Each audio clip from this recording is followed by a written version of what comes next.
విజయవాడలో పని మనిషి ఎవరైతే యజమానిని చంపేసిన ఘటన చోటు చేసుకుందో అదే ఇంట్లో గతంలో ఎన్నో ఏళ్లుగా పనిచేసిన ఒక పని మనిషి అయితే మనతో ప్రస్తుతం ఉన్నారు. రామారావు గారు ఎలా ఉండేవాళ్ళండి అప్పుడు పనిచేసిన? దేవుడమ్మా, నా పిల్లలకి నాకు జరగపోయినా మాకు అన్ని విధాలా మాకు కూడు పెట్టిన మనిషి అమ్మా. రామారావు సార్ గారు బంగారం తల్లి, ఏమని చెప్పనమ్మా. నేను ఎన్ని చేశారమ్మా మీరు? నేను 7 సంవత్సరాలు 5 నెలలు చేశానమ్మా. ఆయన ఒక్క మాట అనరమ్మా. ఏదైనా జ్వరం అన్నా, తిండికి లేదన్నా, ముద్దకి గుడ్డకి లేదన్నా మమ్మల్ని ఆదుకుని చూసిన మనిషి అమ్మా.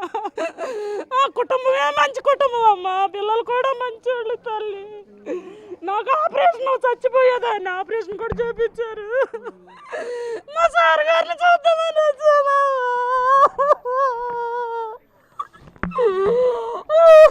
ఇలా ఒక పని మనిషి ఆయన్ని హత్య చేసిన విషయం తెలిసిందమ్మా మీకు? అంటే ఒక పని మనిషి అసలు ఏం జరిగిందో నాకు తెలియదు. ఒక పని మనిషే చంపేసిందండి అనేసి కూడా చెప్తున్నారు. పని మనిషి చంపేసి ఏమొచ్చిందో దానికి, పోయే రోగం ఏమన్నా ఉంటే పట్టుకుని పోయిందమ్మా. ఆయన ఏం చేశారమ్మా? బంగారం తీసుకెళ్ళిపోయింది. బంగారం కోసమే ఆయన హత్య చేసిందని కూడా చెప్తున్నారు. నాకైతే తెలీదు తల్లి. నేను సార్ గారు బంగారు తండ్రి అమ్మా. ఆయన అలాంటి ఆయన కాదు, ఎవరిని ఏమనరు, గొడవల మనిషి కాదు. మిమ్మల్ని మీరు 7 ఏళ్ళు పనిచేసినప్పుడు బాగా చూసుకునేవాళ్ళు.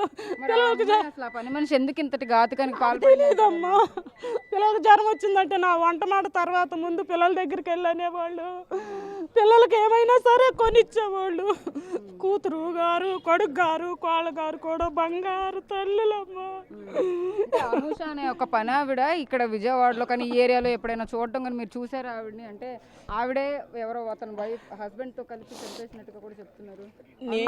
నేను సార్ గారి ఇంట్లోకి వచ్చి అక్కడ కూరగాయలు పెట్టుకుని మళ్ళీ కూరగాయలు తెచ్చుకుని ఇంట్లోకి వెళ్ళి మా ఇంటికి వెళ్ళేటప్పుడే నేను గేట్ తెస్తానమ్మా. నేను కిందకు వచ్చే మనిషిని కాదు, నేను అటు ఇటు తిరిగే అమ్మాయిని కాదు. నేను మా మామగారిని చూసుకుంటా నేను ఉంటానమ్మా. ఇంటూ పండు ముసలామా ఏం చేస్తుందమ్మా? కాలు ఎరిగితే సార్ గారు చెయ్యి ఎరిగితే నేనేనమ్మా చూసుకున్నాను. నేను మధ్యలో వద్దాం అనుకున్నా, వచ్చినా నన్ను పెట్టుకునేవాళ్ళు ఎవరు, నేను రాలేదమ్మా.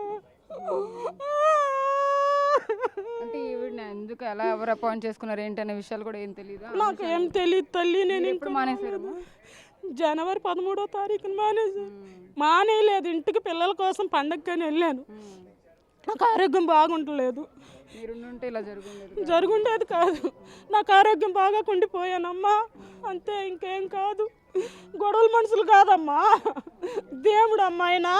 ఆయన బంగారు తండ్రి అమ్మా. చూడొచ్చు. అంటే గతంలో ఏదైతే 7 సంవత్సరాలుగా కూడా వెంకటరామారావు గారి ఇంట్లోనే పనిచేశారు ఆవిడ. 7 ఏళ్ళుగా పనిచేసినప్పుడు కూడా ఎంతో సహాయపడ్డారు. రామారావు గారు అలాంటి మనిషి కాదు, గొడవలకి కానీ తగువులకు కానీ అసలు తిట్టే మనిషే కాదు అనేసి చెప్తూ ఉన్నారు. అనూషని కూడా ఎప్పుడు అపాయింట్ చేసుకున్నారో తెలియదు. నాకు హెల్త్ బాగోక నేను మానేస్తాను, నేను ఉంటే ఇంతటి సంఘటన జరుగుండేది కాదేమో అంటూ కూడా ఆ తల్లి విలపిస్తుంది. పని మనుషులు అందరూ కూడా ఒకే రకంగా ఉంటారని కూడా మనం అనుకోవడానికి లేదు. ఎందుకంటే కొన్ని సందర్భాల్లో వాళ్ళు అపాయింట్ చేసుకునే మనుషుల్ని కూడా అంటే ఆ సందర్భాన్ని బట్టి కూడా వాళ్ళు తీసుకుంటూ ఉంటారు, ఆ ఎమర్జెన్సీని బట్టి తీసుకుంటూ ఉంటారు. కాబట్టి ఇక్కడ అనూష అనే ఆవిడ్ని ఖచ్చితంగా అంటే అనాలోచితనంగానే ఆవిడ్ని అపాయింట్ చేసుకున్నారా ఏంటనేది కూడా ఖచ్చితంగా తెలియాల్సింది. అమ్మ, ఇప్పుడు ఒక పని మనిషి అలా చేసింది, మీరు కూడా అంటే గతంలో చేశారు కాబట్టి ఇప్పుడు ఆవిడకి ఎలాంటి శిక్ష పడాలని కోరుకుంటున్నారు మీరు? అంటే ఇలా చేసిందని చెప్పి పోలీసులు చెప్తున్నారు కదా. మాకు మనిషిని తెచ్చిచ్చిద్దమ్మా, చెయ్యొచ్చు అలాగా. దుర్మార్గురాలు. కడమ వాళ్ళు కష్టపడుకునే వాళ్ళు నోటికాడు కూడా తీయటమే కదమ్మా. ఆ ద్రోహి మరి మీరే ఏం శిక్షాస్తారో అయ్యండి. ఆ ద్రోహి అలా చేయకూడదు కదమ్మా. వెళ్ళిపోవాలి నచ్చకపోతే, అంతే కదమ్మా. అంటే ఆ అమ్మాయి తాళాలు కూడా, బీరువా తాళాలను కూడా చాలా చాకచక్యంగా తీసుకుని బంగారం కూడా బద్దలు కొట్టేసి తీసుకెళ్ళిపోయిందంట. అంటే అంత ఈజీగా ఆయన పక్కన పెట్టేస్తూ ఉంటారా తాళాలు, కానీ మర్చిపోతూ ఉంటారు అలా ఏమన్నా రామారావు గారు? అంటే మీరు 7 ఏళ్ళుగా చేశారు కదా, అలా ఎప్పుడైనా చూసారా? అంటే జాగ్రత్త పెట్టుకుంటారా? ఇంట్లో పెట్టుకుంటారమ్మా, ఇంట్లో పెట్టుకుంటారు. సార్ గారు ఇంట్లోనే పెడతారు తాళాలు. ఆవిడ తాళాలు తీసి బద్దలు కొట్టి మరి బంగారాన్ని పట్టుకెళ్ళి ఉంటుందమ్మా. సార్ గారు ఇంట్లోనే పెడతారు. సార్ గారు ఎవరినైనా నమ్మారు అంటే మనస్ఫూర్తిగా అన్ని చెప్పేస్తారు. లోపల ఉన్న సీక్రెట్స్ అసలు ఏం చెప్పరు. అంటే ఎక్కడెక్కడ ఏమేమి పెట్టారని లేదు చెప్పరు. తినండి, తిను, నేను వచ్చేదాకా చూడడం ఇస్తారా ఇంట్లో మంచిగా వండుకొని తిను పెట్టేసి చూసుకుని వెళ్ళు అనేసి ఇస్తారండి, బాగానే ఉంటారండి. గసురుకోరు, తిట్టరు, కోపపడరు. మేము ఇంటికి వెళ్ళాలండి, పిల్లల్ని చూడాలంటే ముందు వంట మాట తర్వాత అమ్మ రాత్రి కూరలు ఏమైనా ఉంటే అక్కడ పెట్టి వెళ్ళిపో నువ్వు ముందు, పిల్లల తర్వాత అంటారు. ఇంట్లో వాళ్ళని చూసుకొని చెప్తుంటారా? అది పరిస్థితి మొత్తం మీద చూస్తే అంతకుముందు పనిచేసిన ఆవిడ కూడా ఎంతో బాధపడుతున్న పరిస్థితి కనపడుతూ ఉంది. అంత ప్రేమగా ఆయన చూసుకునే మనిషిని ఎలా చంపబుద్ధి అయింది, ఆవిడని ఖచ్చితంగా ఎలాంటి శిక్ష వేస్తారు, ఆవిడ ఖచ్చితంగా కఠిన శిక్ష వేయాలి అంటూ కూడా గతంలో వెంకట రామారావు గారు ఇంట్లో పనిచేసిన పని మనిషి మనతో చెప్తున్న పరిస్థితి కనపడుతుందని చెప్పొచ్చు. వీడియో జర్నలిస్ట్ శివరామకృష్ణ, సాహిత్య, బిగ్ టీవీ, విజయవాడ నుంచి.